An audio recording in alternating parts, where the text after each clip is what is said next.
Yes, good morning children. This is Venugopal for Little Hearts Publications with EVS Book 5, Lesson 4, Dignity of Labor. What is dignity, what is labor, and what are the objectives of learning, or what are the important points of discussion in this lesson are given there. Essential services means important services. Dignity of labor. Then role of government means duties of government. Let us start now with a little poem there at the beginning. It's the poor who don't believe in the dignity of labor. They just know its frequent proximity to the sort of shame that an infinity of cold showers cannot remove. So, children, generally some people laugh at those people who are doing hard work, or people who perform different jobs like cleaning the drainages or cleaning the toilets in our house and different places, and who sweep the roads there. We people, when we see them, we do not respect them. Without them, these things cannot be cleaned, but we do not respect them. So that's why it is given there that those who don't believe in the dignity of labor. Dignity of labor means, dignity means respect, labor means hard work. That means those who do not believe in the dignity of labor are the poor people, we can say. So let us go into the details of the lesson. People do different jobs to earn their living. See children, different people do different jobs, different works to earn income, to earn their living.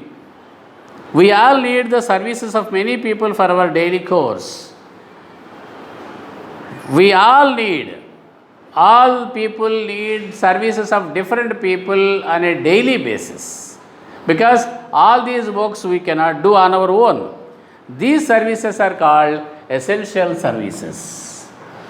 Essential means what? Very important. Very important services. What are the very important services? Let us see. We need these services to lead a happy and comfortable life. Why do we need these services? Without these services, we cannot lead a happy and comfortable life. So, to lead a happy and comfortable life, we need all these services. But can we do all these things on our own? No. Different people do different works, which are our essential services. This is called division of labor. Division of labor means what? Dividing different types of works among different types of people. Division you get in mathematics, which you divide things into different by equal parts. So, these kinds of jobs are daily course where we need services of several people every day, which are called essential services. These all services also cannot be done by a single person. There are different people who do different works, or there are different people who offer different types of essential services. So, division of labor. Here are a few of them. See how essential services are done, and who are the different people who perform these essential services for us. They are given there in the pictures, you can see. A garbage collector collects garbage from each house. You know, you might have seen children, one vehicle, either an auto or a rickshaw, one garbage collector comes. Garbage means dust or household wastes or other wastes. To collect those wastes, one garbage collector comes. A milkman delivers milk. So early morning you want to drink milk or coffee or tea, you need milk. So a milkman delivers milk at your doorstep. In the same way, your father or mother or your uncle, they want to read the newspapers. So a paper boy delivers newspapers every morning. See how many people are doing services for us. A maid servant does the cleaning job of our house. Suppose there is a need for cleaning the house every day. Of course, every day we clean our house. There is a maid servant who does all these things. A greengrocer supplies grocery. Means a person who sells vegetables is called a greengrocer. He supplies green grocery by carrying all these vegetables and moving from place to place, keeping all those vegetables there on a push cart. A gardener takes care of the plants in our garden. You know, gardener, if there is a garden in our house or in front of our house, there is a gardener who always takes care of the plants. A guard, a security guard, or a night watchman watches our homes. A watchman. You might have seen watchman there if you are living in an apartment. A washerman washes our dirty clothes. See, whatever clothes that we wear, they become dirty by the end of the day. And the washerman, of course, nowadays we have washing machines, but sometimes we use maid servants' help. We take the maid servants' help to wash the clothes. A washerman, if there are not number of clothes, a washerman washes our dirty clothes. If there are a lot number of clothes which a washing machine cannot wash at a time, or sometimes washing machine gets spoiled and there is no maid servant, we take the help of a washerman who takes away all our dirty clothes and washes them and then brings them back. A cobbler mends our shoes. Suppose our slippers or shoes are got torn. So then as a cobbler is a person who mends shoes or who mends chappals, who repairs shoes. A plumber repairs our leaking pipes and tanks. Now you see in your house, children, wherever you go, when you turn the tap on, you get the water.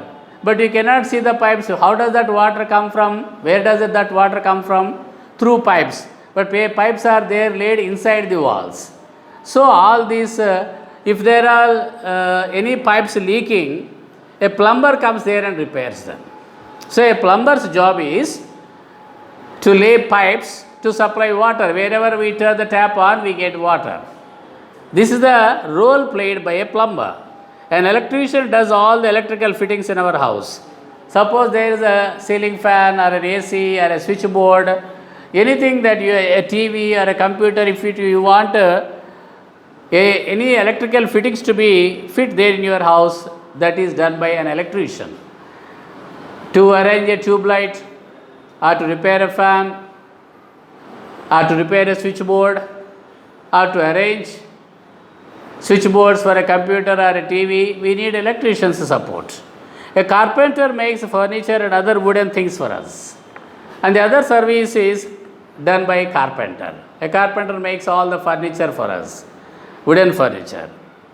None of us can do all the works ourselves. Can we do all these works, children, for ourselves? Can we guard our homes there at the night? Can we wash our clothes like a washerman? Can we mend our own shoes? Can we repair the pipes in our houses which are leaking? Can we make any electrical fittings on our own? All these jobs we cannot do on our own. So we need to depend on the several people that we have mentioned here, we have talked about here, to get those services. We all depend on others who provide these essential services. Are we not dependent on them, children? Every day we are depending, we have to depend on somebody or the other for these services. Remember, no job is good or bad. See, every job is good. No job is, we can say this job is good, this job is bad. We should respect all the workers, because without their work, we cannot get any services here. All these works we only have to do on our own, that we cannot do, we can never do. So we should respect all the workers from whom we get these essential services. Think if the sweeper didn't clean your toilets. Suppose the toilet cleaner does not come, or the sweeper has not cleaned the toilets. How do the toilets look then? They become dirty. They emit a foul smell. That means he is providing his services to us for our comfort. To avoid that kind of bad smell and other things, that sweeper is providing his services. The scavenger who cleans our toilets. So every job should be respected.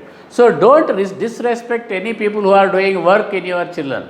Any work, whether it is sweeping the floor, washing the clothes or cleaning the toilets, don't disrespect them because without their services, their support, you cannot live in that house because the toilets will be emitting foul smell. They come and clean. So don't disrespect any person who is doing any job. Every job should be respected. Dignity of labor means respecting every work and the person who does it. So what is the meaning of dignity of labor? That is the title of the lesson. Dignity of the labor means respecting every work and respecting every person who does that work. That means we should respect every work. We should also respect the person who does that work.